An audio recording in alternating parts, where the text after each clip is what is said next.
మీరు ఏం అంటే బెల్లీలకు లలిత హాస్యాలకు అనుగుణంగా అంటే ఇప్పుడు మీరు చెప్తున్నట్లే ప్రభుత్వ వ్యతిరేక కార్యక్రమాలు ఉన్నాయంటారు. దానికి వ్యతిరేకం మీరు ఈ పోరాటం ఏం చేయబోతున్నారు? నేను ప్రభుత్వ వ్యతిరేకం కాదు, ప్రభుత్వ కార్యక్రమాలకు వ్యతిరేకం. ప్రభుత్వ కార్యక్రమాలకు వ్యతిరేకంగా అంటే కరెక్ట్ ఇంప్లిమెంటేషన్ కావాలి. ఇప్పుడు నువ్వు తూకిత్త మైకిత్త అనే గొల్ల దగ్గర తేలిపోయింది. ఆ ఉన్నోడు అమ్ముకోలేక చదువుకోలేక 21 గొర్రెలు తీసుకుపోయి ఏం చేసుకుంటాడు వాడు? దాని వెంబడి పోతే తిండికి రాదు, కూలి వెళ్ళదు. ఉన్నోనికి 500 గొర్రెలు ఉన్నాయి, 1000 గొర్రెలు ఉన్నాయి. ఆని కూడా 21 గొర్రెలు ఇచ్చినావు. లేనోనికి ఇంట్లో ఏం లేదు. ఆ 21 గొర్రెలు లేనోడు తీసుకొని పోయి అడవిలో దాచుకుని పోతే తెల్లారి రాత్రి పిల్లల పిల్లలు బోవెట్టలేని పరిస్థితి. నేను అదే అంటున్నా, ఇప్పటికైనా అది మార్చండి. మార్చి ఎవరైతే కాస్త అనుకుంటున్నారో, ఎవరైతే నిజంగా నేను బతుకుతాను నేను గొర్రెల మీద అనుకున్నాడో, ఎవరైతే నేను అభివృద్ధి చేస్తా అనుకున్నాడో వానికి ప్రోత్సహించండి. వానికి 100 గొర్రెలు, ఒక షెడ్డు, నీళ్ళ సౌకర్యం, గడ్డి సౌకర్యం ఇవన్నీ కూడా ఇవ్వండి.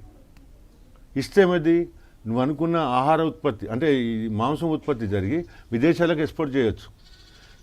ఇప్పుడు ఇచ్చిన 20 గొర్రెలు విదేశాలకు పోతలేవు, ఇవి కబేళాలకు పోతున్నాయి, అక్కడక్కడ తిరుగుతున్నాయి.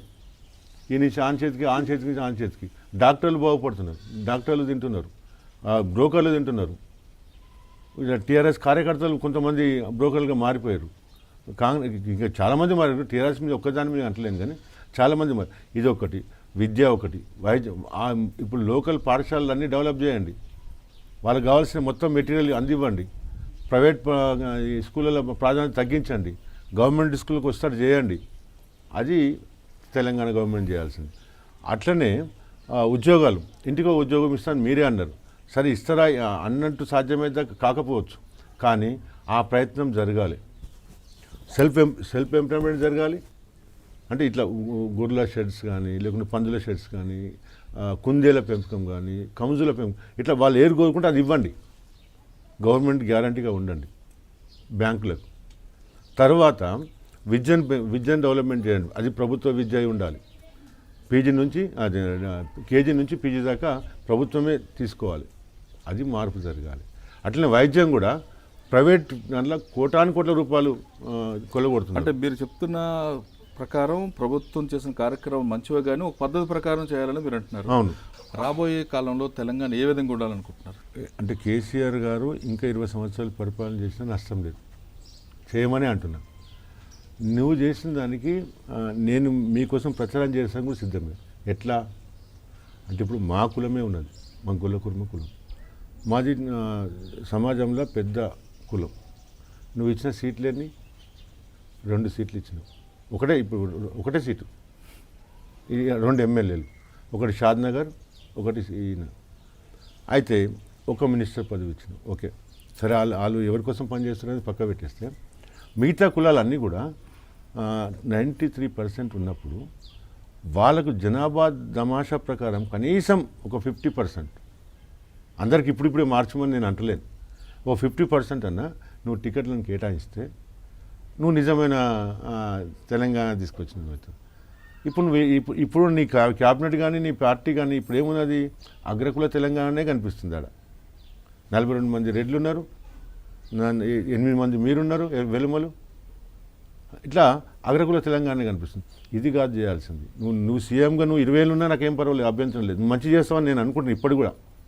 కానీ కనీసం ఇంతవరకు అసెంబ్లీ మెట్లు ఎక్కని కులాలు చాలా ఉన్నాయి, వాళ్ళకి ప్రాధాన్యత ఇవ్వాలి. ఒకటి మీరు అన్నట్లు కేసీఆర్ గారు ఆ పని చేయకపోతే మీ వైపు నుంచి ఏ విధంగా ఉంటారు? చేస్తాడని అనుకుంటున్నాను. కానీ పక్షంలో ఇప్పుడు నడుస్తున్నది అదే చర్చ. అట్లా చేయకపోతే రేపొద్దున నీ పార్టీకి కానీ మీకు కానీ ప్రాధాన్యత ఉండదు జనంలో. అంటే మీ వైపు నుంచి మరి ఉద్యమం బయలుదేరే అవకాశం ఉందా? మేము ఖచ్చితంగా అందరం అనగానే కులాలను ఒకటి కావాలని ప్రయత్నం చేస్తున్నాం. రాష్ట్రం అంతా 2 రాష్ట్రాల్లో ప్రయత్నం జరుగుతుంది. అది అయితే ఎంత మేర జరుగుతుంది ఏం కథని పక్క పెట్టేస్తే నువ్వు నీ మనసులో ఈ ఉంచుకోవద్దు. నువ్వు నిజంగా తెలంగాణ బాపూజీ కావాలనుకుంటే, తెలంగాణ గాంధీ కావాలని నువ్వు అనుకుంటే నీ మనుషుల్లో కూడా కల్మషాలు ఉండొద్దు. నువ్వేం చేయాలి, అందరు నా బిడ్డలే అని చూడాలి వద్దా? అట్లా చూస్తేనే నువ్వు లైఫ్ లాంగ్ జీవితాంతం ఉండిపోగలుగుతావు. నువ్వు గుళ్ళు కట్టిస్తున్నావు, లేకుంటే అసెంబ్లీ గుళ్ళు కొట్టి అసెంబ్లీ కట్టిస్తున్నావు, ఉండదు. అట్లా జనం గుండెలో ఉండాలి. నువ్వు మదర్ తెరిసా, గాంధీ, నెహ్రూ ఇంకా చాలా మహాత్మా గాంధీ ఎట్లయింది, ఆయన మహాత్ముడు ఎట్లయింది. ఇట్లా ప్రజల కోసం ఆలోచించి మీరు చేయగలిగితే ప్రజల గుండెల్లో నిలిచిపోతారు. మీ ఎవడో తీసుకొచ్చి నీకు అది చేయాల్సిన అవసరం లేదు. ఆ ప్రయత్నం చేయండి. ఇప్పటిదాకా ఉన్న ఆలోచనలు ఏమైనా ఉంటే మానుకోండి, అది చేయండి. అట్లే ఇప్పుడు అణగారిన కులాల ప్రజలే తెలంగాణ ఉద్యమంలో చాలామంది బలైనరు. మొట్టమొదటి కుటుంబం మాది. మా కుటుంబాన్ని నువ్వు ఇంతవరకు పిలవలేదు. నేను వచ్చి టీవీలలో కూడా చెప్పిన, అయ్యా నేను వస్తున్నాను, నీకు దండం పెడతా, మా ఇంత నాశనం అయిపోయినాం, మా పిల్లల చదువులు ఆగిపోయినాయి, నా జీవితం నాశనం అయిపోయింది, నాకు ఒక చిన్న ఉద్యోగం ఉంది, అది ఇవ్వమన్నా. ఆ దిశను ఇంతవరకు అడుగు కూడా పడలేదు. సీఎం జాబ్ తెలిసేపండి ఉద్యోగం ఇవ్వడానికి, నా ఉద్యోగం నాకు ఇవ్వడానికి, అది చేయలేదు. నేను వచ్చి కూడా సంవత్సరంన్నర అయిపోయింది, సంవత్సరం అవుతుంది, ఇంతవరకు నువ్వు పట్టించుకోలేదు. కాబట్టి అంటే నా ఒక్కరి కోసమే కాకుండా అందరి కోసం, అందరి బతుకులు మార్పడం కోసం మీరు వస్తే మీరే ప్రజల దేవుడు, ప్రజల నాయకుడు. మీరు చూస్తున్నారు ఐ డ్రీమ్ న్యూస్ని. మీరు చూస్తున్నది ఐ డ్రీమ్ న్యూస్. అంటే కళలని నిజం చేస్తూ ప్రజలకి నిజాలని కళల ద్వారా తీసుకొచ్చే ఐ డ్రీమ్కి మై బెస్ట్ విషెస్. మీరు చూస్తున్నది ఐ డ్రీమ్ న్యూస్. మీరు చూస్తున్నారు I dream channel. For more videos, please subscribe I Dream.